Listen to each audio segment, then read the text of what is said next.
Welcome to Glazed Over, a podcast for business tips, painting tricks, and gabbing with friends. We're your hosts, Amy Williams and Christine Steele, and we're so glad you're here. Hey, Christine. Hi, Amy. How are you today? I'm so good. How are you? I'm doing fabulous. I am still on my high from, I went to see Hamilton this weekend. Oh, nice. We talked on the podcast before about how much I love Hamilton. So I thought that was fun to share that I actually went with my stepdaughter and it was such a great experience. So I'm still jazzed about it and singing songs in my head. Wow. When Elaine and I went to see it, this was like still COVID times. The lady in front of us turned around in the middle and just passed back a package of tissues because I was crying so hard. So with my mask on, I had to be like, thank you. That's good times, awesome. Good times. Well, today's an even better time. Better than Hamilton, if you can imagine. So. We have Tracy Shultz on the episode. Hi, Tracy. Hi, Amy and Christine. How are you today? And what's your favorite Hamilton song? I'm thinking to myself, is that a musical? It's a big joke with my family because they take me to all these plays and then it's like, I don't like musicals and they're always musicals, but I still go and I enjoy them, but I'm not a music person at all. Do not listen to music at all. That's okay. We still love you. It's because you're only listening to this podcast, right? That's the only thing. Yes. Yeah. Good answer. That makes sense.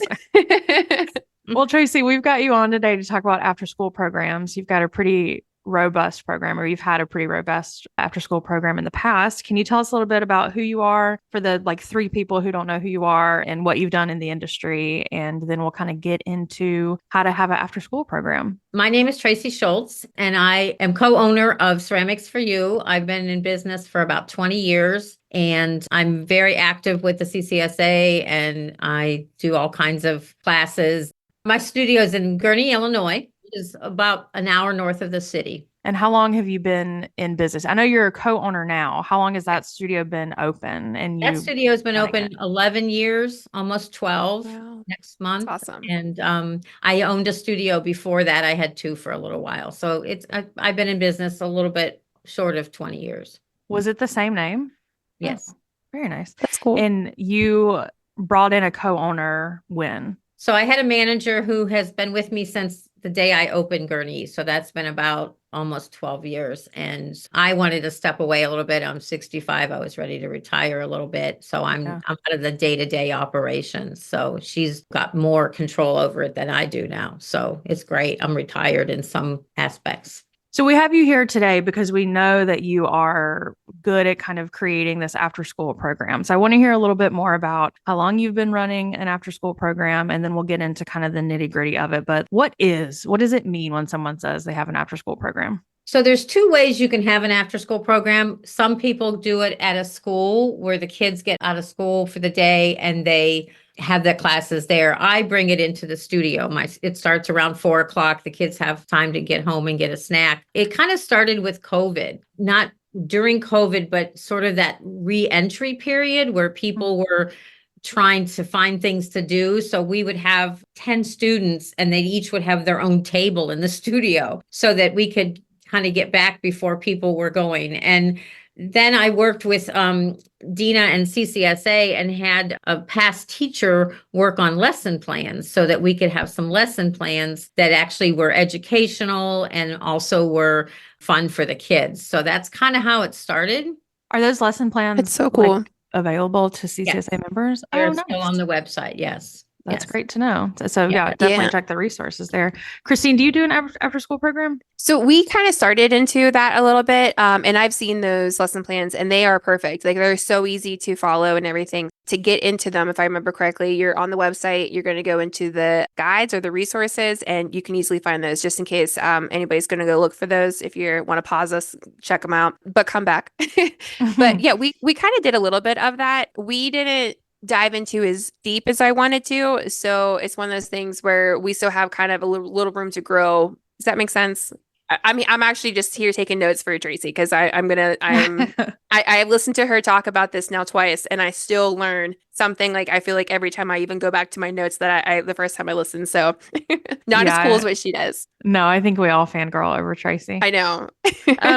Tracy, if somebody wants to start with their after school program, say they've downloaded the resources from the CCSA website, what is the first thing you would do? What I do is I start with my summer camps and I start marketing my after school program then. So Okay. anybody who comes to my summer camp throughout the summer knows when my first 6 week session is going to start. I don't start it right away in September because I don't know about you, but most studios are so dead and you'd think that'd Mhm. be a great time to start it, but it's dead for a reason. It's Mhm. dead Yeah. because they're all getting their life back to normal and then doing all the, school stuff. So I wait till October to start. I go for 6 weeks. So it kind of finishes right before Thanksgiving. And then I don't run it again until January. So fall and winter are my two sessions. I don't do spring for the same reason because people are busy with graduations and Mm. getting out of school. So I don't do it in the spring either. And then, of course, we wind up for summer camp. And what made you find that 6 week mark? Did I you felt try like to experiment with other ones or? I did. I started with 8 weeks and I found that people didn't want to commit that long. And I don't do makeup days. What I do Mm. is if someone misses, they still have to pay, but I kind of let the kids catch up a little bit at each other class until they get most of the projects done. So, and then what I do is I charge a supply fee of $50 that kind of covers all my supplies and some of my labor even sometimes. And then they charge them $25 a week after that. So Mm. not really my supplies are all paid for at that point. We've tried a little bit higher, but our market doesn't, I can't get them for $30. They just don't sign up. I have a silly question. When I was in the studio, we never did after school. We did camps and things like that, but never an after school program. Is this every day for 6 weeks, or is it like No, once no, a it's just week?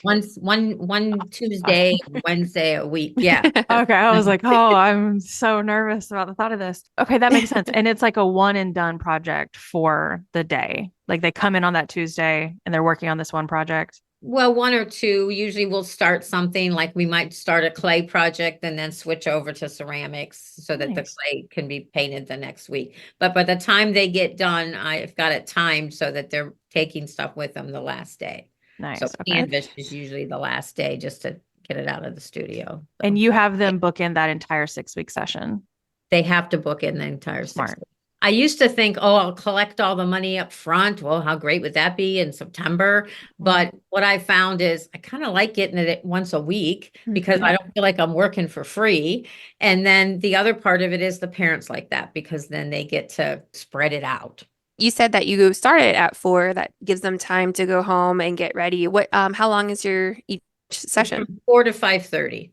That's And we good. usually do a snack in the middle. I don't do it right away because most of them have had something little before they come. And I don't want to do it at the end because it gets too hectic and I want them to clean up. So I don't want Yeah. to have a snack because otherwise they're not cleaning up. So I kind of do a break in the middle. What are some examples of snacks? I'm so intimidated by providing snacks.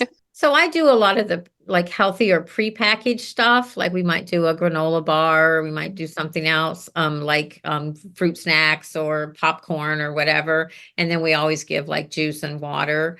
But I also always I'm a sucker for all those fun snacks, like where you make it into the marshmallow into the monster or whatever. Oh, cute. So we will usually on the last day do something like that, but we have them take it home so their Mm. parents can see what fun Mm. thing they made to eat, and then they take it home to eat. So, So so they Cute. make the snack. yes, Oh, we fun. together. So yeah, like we did squishmallows once, and we made like these big marshmallows, and we Aw. squished them, and stuff like that. If you Cute. do something about all about me, we might do like a candy person, stuff like that. Stuff I think it's fun.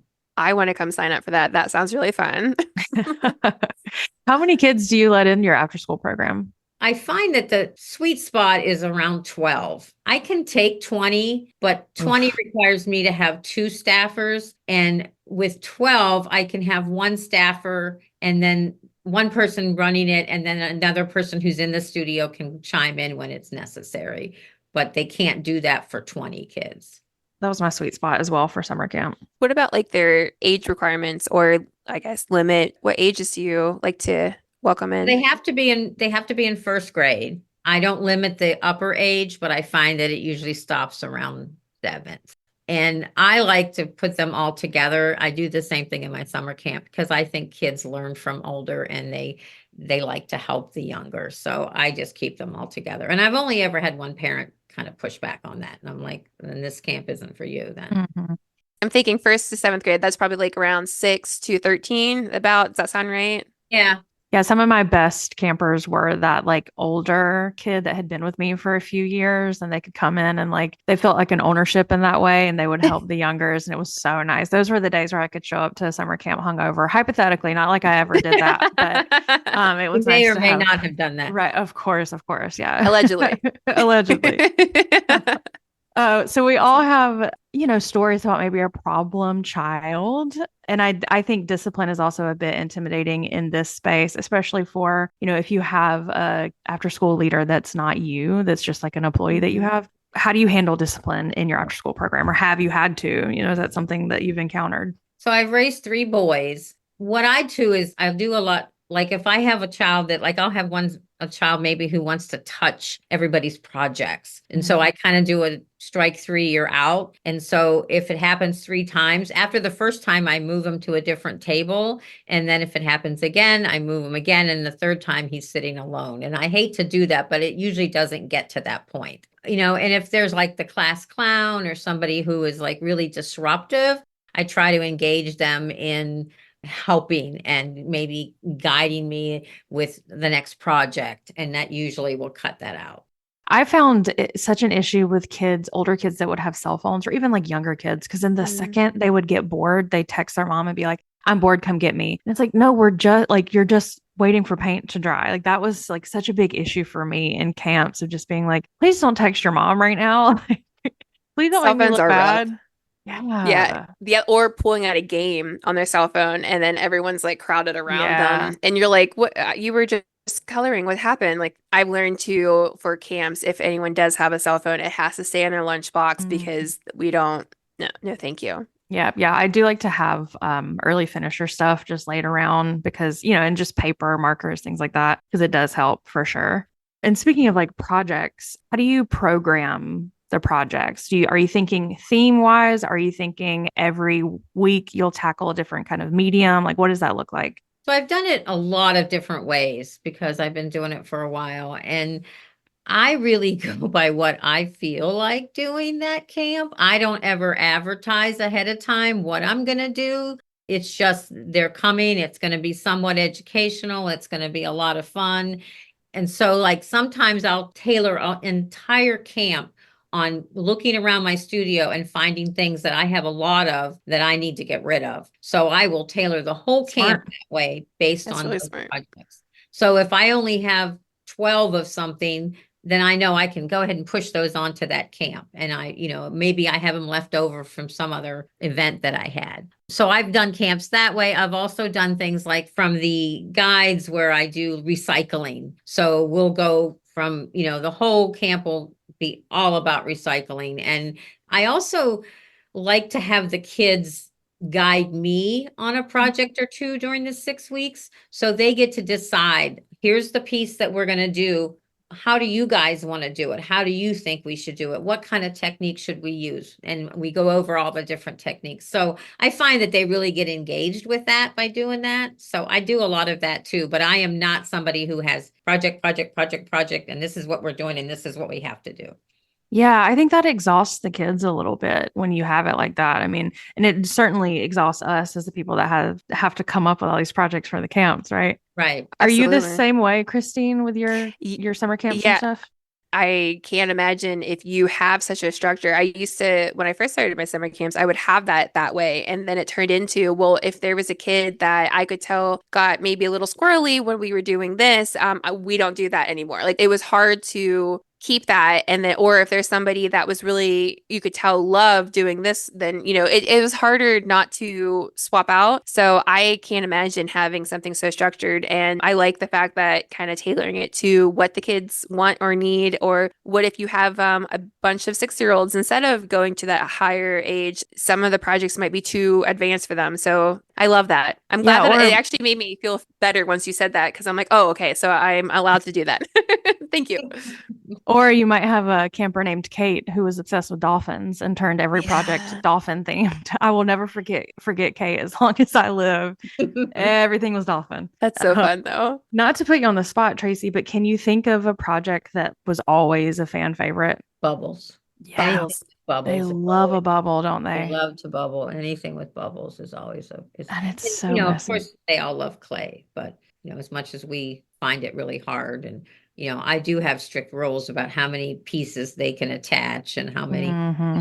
and how many little pieces they're allowed to have. The But little pieces. Yeah, uh, I they got just really love comfortable saying I won't fire that. Yeah. And I do give them time at the end of our clay sessions to just take some clay and make some little pieces. I put them on a paper plate and send them home because they Hmm. do love to make those little pieces. Can you think of That's any that weren't as successful? The kids don't really care much for canvas. They'll do it, but they don't really care for it as much I as think the parents don't really care for it they either. don't want it either. Yeah. I started doing some mixed medias with canvases and stuff, and I've had a little more success for that. But for them to just paint it, they have no interest. I have a little bit of success with some canvases as long as it's pre-sketched. If you have something that's blank and you want to do a step by step, they're not for it. But I've had a little bit like summer camp. I actually have thinking about this last summer. That was some of their preferred ones because I think it was more of a detailed, but also make it your own kind of canvas. I don't know. Or it was just a Yeah. fluke. We'll try it I again think next year it's and we'll see. I think it's a size thing for me in my experience. For like we were doing 16 by 20 because that's just what we had in the Oh, studio. And that is yeah. too big for the kids to Yeah. take home, too big for them to do in literally in the studio with you. And I always had one kid that would refuse to take their jacket off. And it was always a North Face jacket. And it would always get covered in paint. Oh, And I yeah. would say, okay, your parents have to sign something to let you know that this does stain. But yeah, the canvas was tough for me too.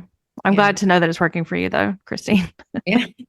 It could be a fluke, I'm telling you. This is kind of a question for both of y'all. Having these programs that you aren't necessarily choosing the project beforehand. For me, marketing would be more difficult that way. How do you market? What does it look like? Are you sending emails, flyers? Like, how do you get the information out there in a way that is getting people excited to come? So I do it more like advertising it like as if it's an unveiling, like you'll see what you see when you get there. And I also go through what is known as virtual backpack. And a lot of schools don't have that, but a lot of have really started that. Instead of sending flyers home to kids in school, now everything is on the internet for them. So I can call a PTO, get the president, get her to give me the name of the person who's putting that stuff in their virtual backpack. And because it's educational and it's billed that way, they will advertise those after school programs for me. So that has worked really well. And like I said, I also start in the summer just talking about them all the time. Yeah, I think that's very smart. What about you, Christine? I just hit up my email. I am definitely a firm believer in, I mean, social media can only do so much, but that email gets a higher rate for opening to me. Mhm. I do email. Yeah.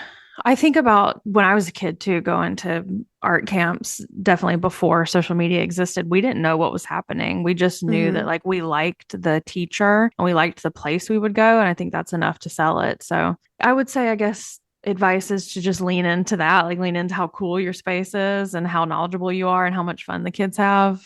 And maybe show one project if you want, like something that Yeah. you know for sure that you're going to attack, whether it is a bubble technique or something that you know the kids are going to be interested in. I think that does help too. I know this is different for everyone depending on where you live and what the rules are and things like that. But within your store, Tracy, what permission slips and waivers and things did you have the parents sign? And how did they do it? Was it before they got there, when they got there? What did that look like? So I have them register online. They pay their $50 and they fill out very minimal information. I don't keep a lot in that space. But then when they come for their first camp, the parents are invited to sit down for the first 10 minutes, fill out the forms with their child. It helps the child kind of acclimate to the environment, especially those shy ones. So they kind of sit there for 10 minutes while they fill out emergency contacts, other people, who's going to pick up which shifts, that kind of stuff, any allergies. That's about all I do. And I mean, knock on wood, I've been in business for 20 years and I don't refund deposits and I don't have people cancel. I mean, it just isn't something that happens to me a lot. So my community sort of supports me in that way. And if they're signing up, I've never had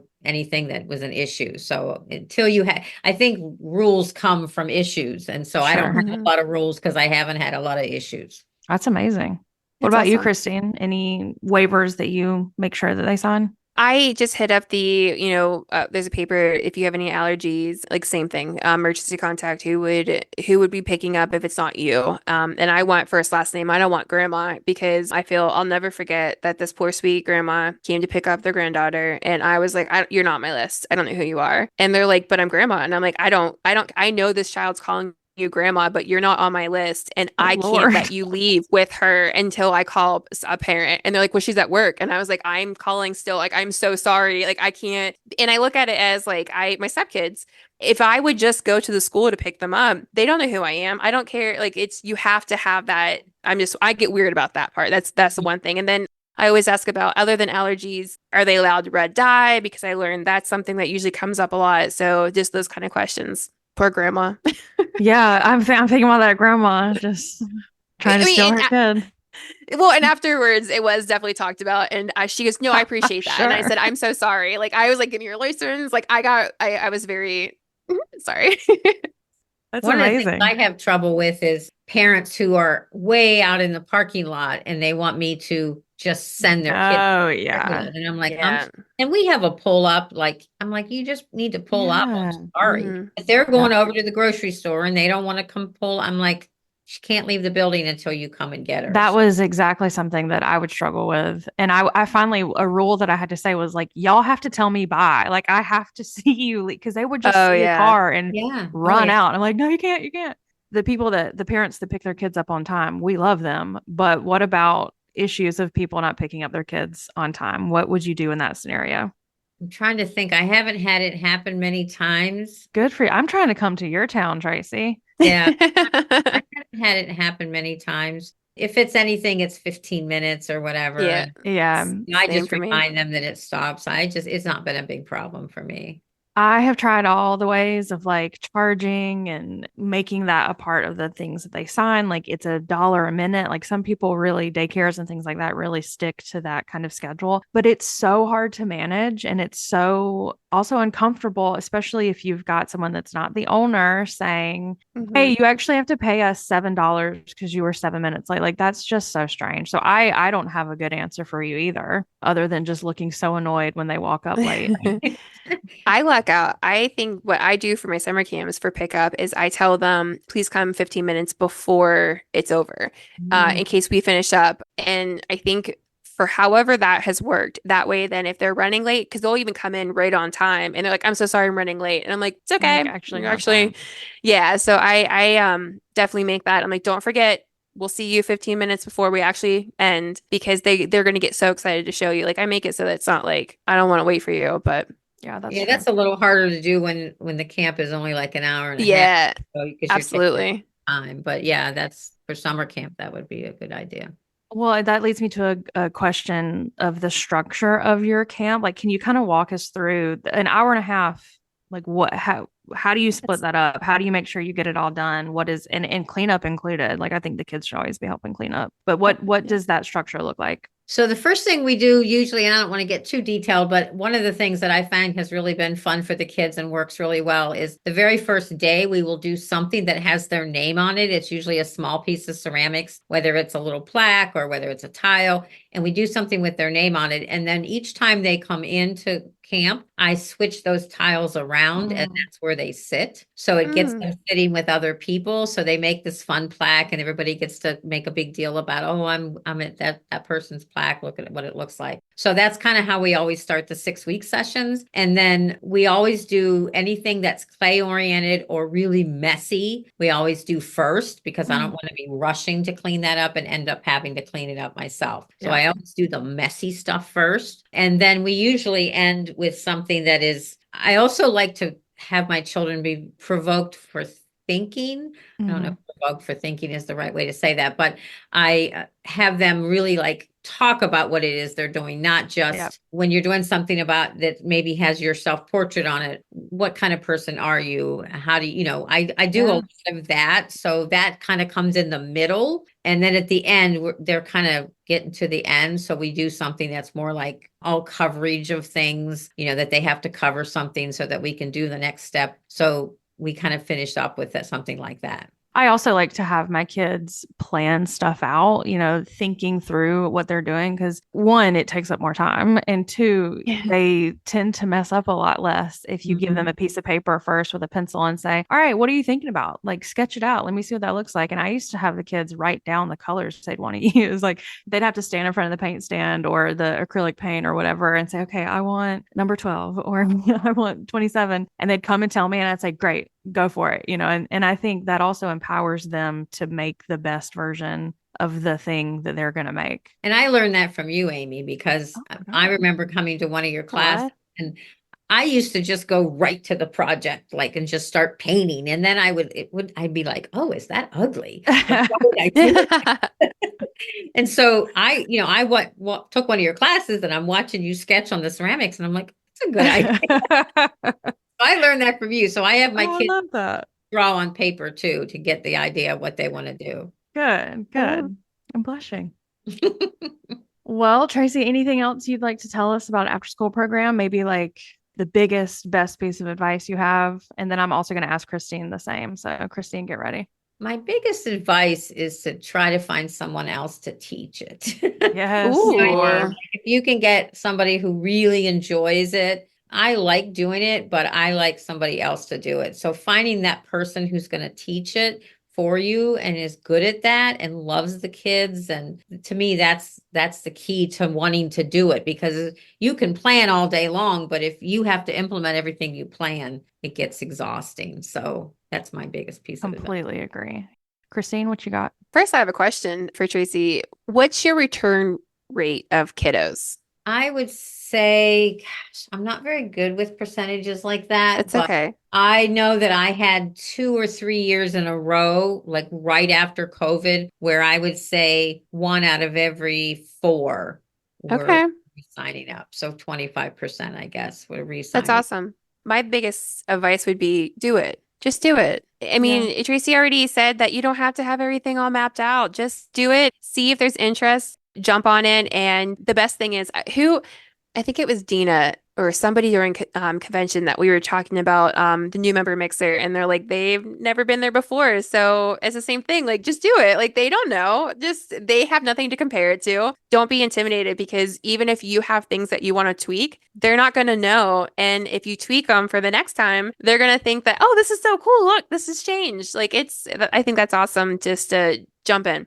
And I I think the agree. difference between summer camp and after school programs is that summer camp, the parents and the kids are just looking for something to do, where with an Mhm. after school program, you're really gearing it towards that child who really loves art and really loves Yeah. expressing himself or herself. So I think it's a different animal. So you have to kind of treat it that way. Yeah, that's so true. And just like Christine saying, just try it. Also, don't give up on it. If you try Yes. one session and nobody books in, don't think it's a failure. You have to kind of prime your audience for this kind of stuff. Yep, you have to keep going Keep at doing it. it. I remember you said something that it's $50 for supplies and it's $25 per week. Now, if they don't show up that week, do they have to pay that? Because I know you said Yeah, that. Okay, yeah. you do. How do you word that? So they're billed weekly on that day of Oh, camp is when I bill them. Okay. So they just know. I mean, I just tell them that there are no makeups, but we will try to get the projects done during that time. The last one, if they don't show up for the last one, which rarely happens, I might let them come in and do, if it's something really cool, but they won't do everything that we did that time. They might finish up what they started. how are you billing them? Is that like through your website, or are you having to send invoices every week? So what we do is we do keep their credit card for that 6 week period. And Nice. again, probably not totally kosher, but we do that. And we give them the receipt with the child at the end of the day. So like Sarah will go ahead and bill them right before camp starts. I really like the idea of getting weekly paid. that working for free gets really, really tiresome. Yes. And you're not, but you still feel it. Yep. I made It's the mistake also, a couple years as- ago. I made the mistake of selling like a package in January, and it was awesome because I made, $10,000 in January. And then come September, I was like, where did it all go? it's also affordable for a parent that way. You could spend $25 on Starbucks, maybe even more a week. So that is a little bit easier and affordable for a kiddo that I think that instead of a lump sum. Any other questions for Tracy, Christine?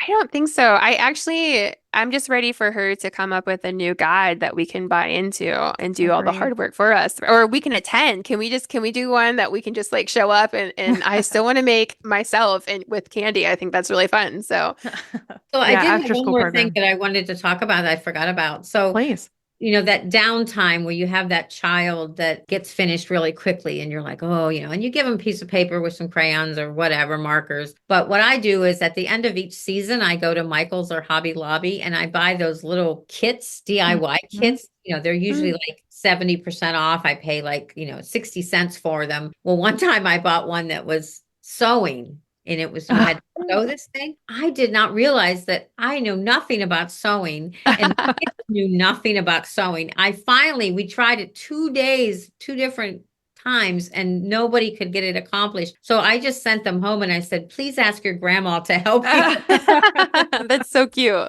Yeah, because but I give them those little kits and then, they can kind of work on them if they get done with their stuff. So that's really helpful because there's always the ones who get done early. Yeah, that's so true. I, in the past, have given like really cheap composition notebooks from the dollar store and have them decorate the cover as like an art journal and then even give them prompts to work on after the fact, draw a self-portrait full, with words that describe you or whatever.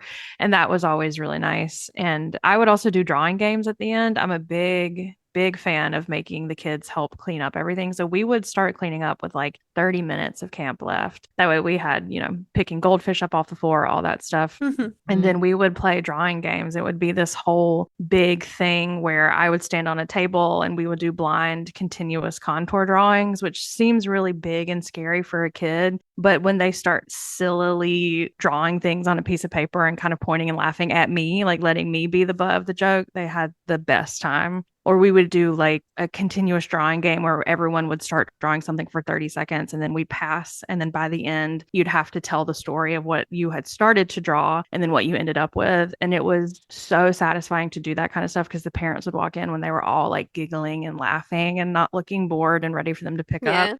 I'm a big fan of that kind of finish early and do this group cheap drawing game together. Yeah, those were the best times of camps before I was in the closet crying. That is like you talking about getting someone to teach the after school program or teach the summer camp that really wants to be there and really wants to do it is so, so true. Resonates very deeply with me. Well, Tracy, thank you so much. And I just wanted to say you are such a pillar in the industry and you are such a resource of information. And even personally for me, when I got laid off in 2019, Tracy was the first person calling saying, what can I do for you? I still use stuff in my kiln room that Tracy sent me from her own kiln room and Aw. brushes she sent. So I just deeply, deeply appreciate you. And I know that I'm not the only one, Tracy. Well, thank you very much. And I feel the same about you guys. So I'm glad to see Christine starting to blossom into helping with CPSA. It's so important to give back. It's so important. It's such a great organization. Like I know that like it's amazing and you do have these beautiful people that have all this knowledge. And if I can help anyway, I love getting in there and just helping the greater good because we're all just trying to figure things out. And I think it's a great opportunity to kind of do some good. I tell people all the time when they say, well, we don't know anybody and, everybody seems to have their own cliques. I'm like, volunteer. You will meet a lot of people. My Sarah, who was so shy, I had her volunteering and she was able to do that same thing she does in the studio with the members. So she got to talk to people and it was so I think anybody who is struggling with that, just volunteer. You'll make friends fast. Well, thank you, ladies, for doing this. These are great. I know. Oh, thank you. Yeah. Yeah. You invited me. It feels I it feels appreciate good your to brain. do this. Exactly. And I think everybody, Tracy's on Facebook, right? If we need to reach out and ask you any questions, but always use Chatter, of course. We sometimes forget to plug things like that, but as CCSA members, we get to use the incredible resource of Chatter. And yeah, what can I say? Another perfect episode. We did it, Chris. Thank you. Yeah. But thank you so much for listening, everyone, and we'll see you in the next one. Bye. Bye. Glazed Over is brought to you by the CCSA, the Contemporary Ceramic Studios Association. Thank you to our moderators, Amy Williams and Christine Steele. Intro and outro music by Scott Lester. Executive production by Louise Blazucki. Learn more about the CCSA at ccsaonline.com.